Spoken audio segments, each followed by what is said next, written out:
Ya, sebelumnya saya akan memperkenalkan diri terlebih dahulu. Nama saya Dinda Maharani Suryaningrum, mahasiswi Universitas Ahmad Dahlan. Nah, saya di sini akan menerangkan teori tentang organisasi, yaitu teori Weber tentang organisasi dan juga 4 sistem Likert. Apa sih teori Weber itu? Teori Weber disebut sebagai teori dengan bentuk yang ideal, sebuah bentuk teori ideal yang tidak membahas bentuk organisasi khusus sebagai yang terbaik, namun lebih kepada bentuk-bentuk khas dari penjelasan organisasi yang diharapkan. Dengan demikian, dalam teori birokrasinya Weber disebutkan satu persatu karakteristik bentuk organisasi dengan teliti.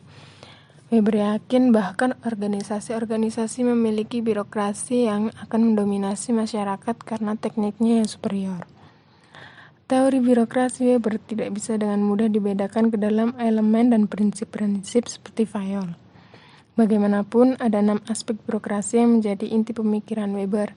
Yang ketiga sama dengan pemikiran Fayol, dan 3 lainnya adalah yang pertama, Weber percaya bahwa birokrasi seharusnya dioperasikan melalui hierarki yang jelas. Yang kedua, Weber melihat bahwa birokrasi sebagai karakteristik dengan bidang buruh.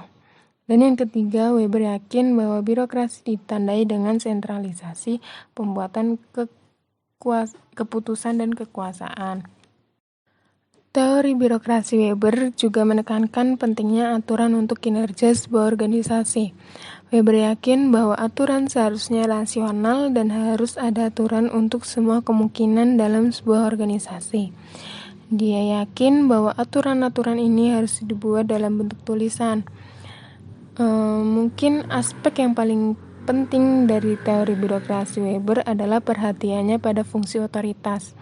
Weber melihat setiap birokrasi seperti bekerja melalui sistem otoritas, kekuatan, dan disiplin. Weber memberikan postulat bahwa beberapa otoritas didasarkan pada 3 hal berikut. Yang pertama, otoritas tradisional atau biasa disebut otoritas legitimasi, merupakan kekuatan yang didasarkan pada keyakinan lama tentang siapa yang layak mengendalikan dan sering memberikan posisi tertentu dalam sebuah jenjang organisasi.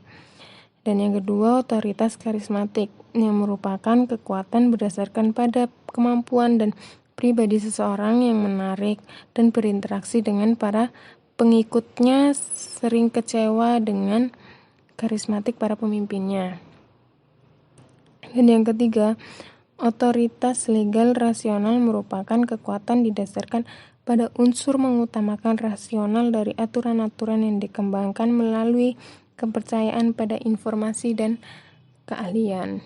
Dengan otoritas legal rasional, kekuatan tidak disandarkan pada individu, tetapi pada keahlian dan rasionalitas yang telah diciptakan sebuah sistem aturan dan norma-norma. Singkatnya, teori birokrasi Weber memfokuskan pada kekhasan sebuah organisasi yang dikenal dengan birokrasi. Weber memperlihatkan bahwa birokrasi merupakan sebuah sistem yang sangat dekat dengan otoritas legal rasional. Dalam sistem ini ada semacam kepercayaan yang kuat pada aturan, divisi buruh, dan jelasnya dibangun di atas hierarki dengan kekuatan yang terpusat. Nah, dan selanjutnya saya akan menjelaskan mengenai 4 sistem Likert. Teori 4 sistem adalah salah satu teori komunikasi yang mengkaji hubungan antar manusia melalui hasil dari produksinya dilihat dari kacamata manajemen. Likert telah melakukan banyak penelitian mengenai perilaku manusia dalam organisasi, khususnya pada perusahaan industri. Menurut Likert, bentuk organisasi yang dapat memanfaatkan secara maksimal sumber daya manusianya adalah organisasi yang memiliki berbagai kelompok kerja efektif yang saling berhubungan dalam suatu pola tumpang tindih dengan kelompok efektif sejenis lainnya.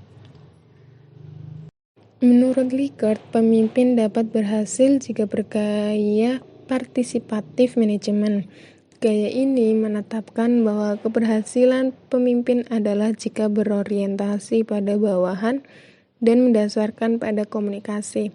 Selain itu, semua pihak dalam organisasi bawahan maupun pemimpin menerapkan hubungan atau tata hubungan yang mendukung.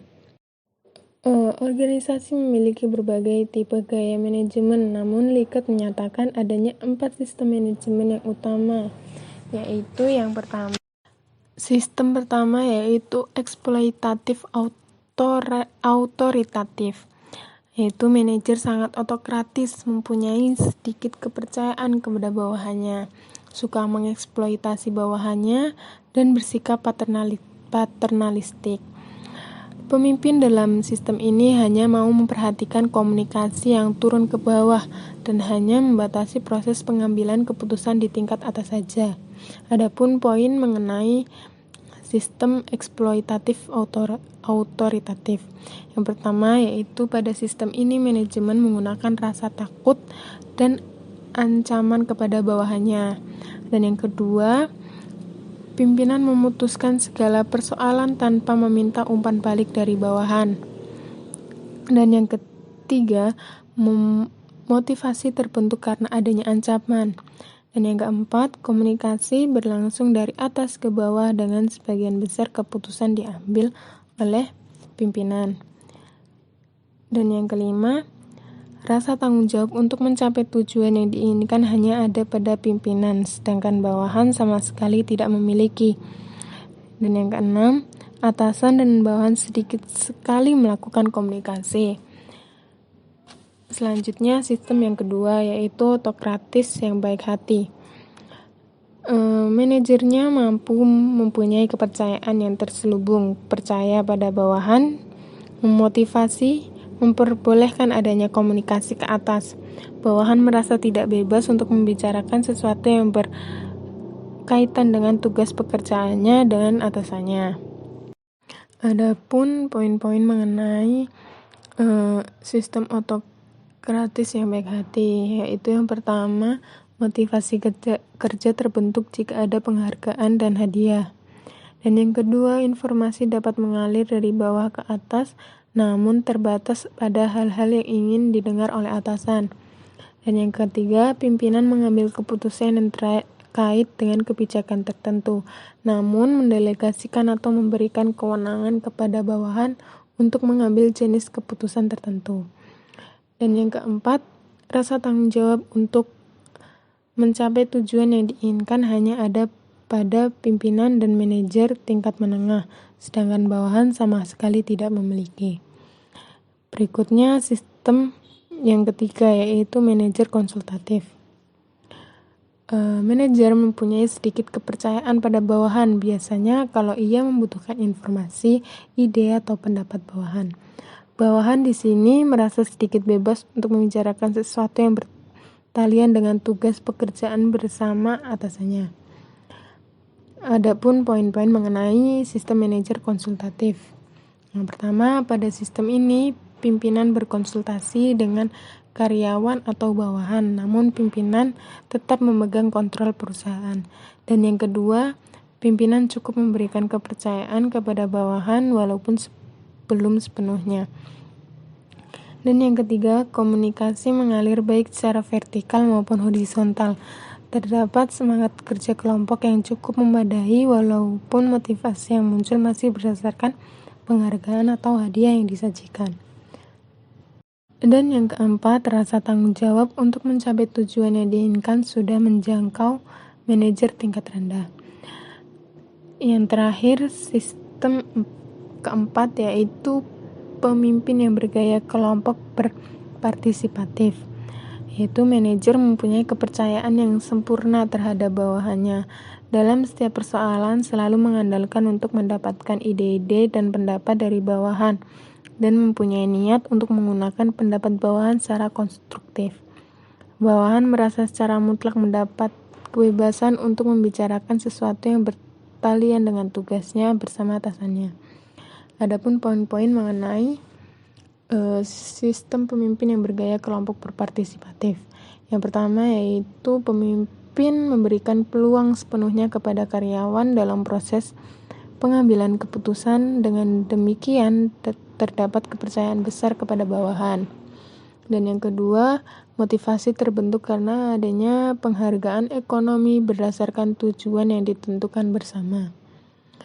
Dan yang ketiga, seluruh individu pada setiap tingkatan memiliki rasa tanggung jawab yang real untuk mencapai tujuan organisasi. Dan yang keempat, komunikasi berlangsung secara intensif dalam segala arah secara terbuka dan terus terang, serta hubungan atasan bawahan yang dekat. Dan yang kelima, pengambilan keputusan melalui proses dalam kelompok masing-masing. Kelompok terhubung satu sama lain melalui individu yang menjadi anggota dari beberapa kelompok. Nah, itulah 4 sistem manajemen utama yang disebutkan oleh Likert. Sistem manajemen yang ideal bagi Likert adalah sistem yang disebut suatu sistem interaksi pengaruh, cara yang efektif untuk mengintegrasikan sasaran kelompok kerja dan sasaran organisasi dilaksanakan dengan sesarasehan masalah antara atasan dan bawahan. Bagi Likert, manajemen pada hakikatnya adalah suatu proses relatif. Tidak ada hukum umum yang dapat diberlakukan pada setiap situasi. Nah, itulah penjelasan saya mengenai teori Weber tentang organisasi dan juga 4 sistem Likert. Semoga dengan penjelasan saya ini dapat membantu untuk memahami apa sih teori tentang organisasi itu. Ya, sekian dari saya, semoga bermanfaat. Terima kasih.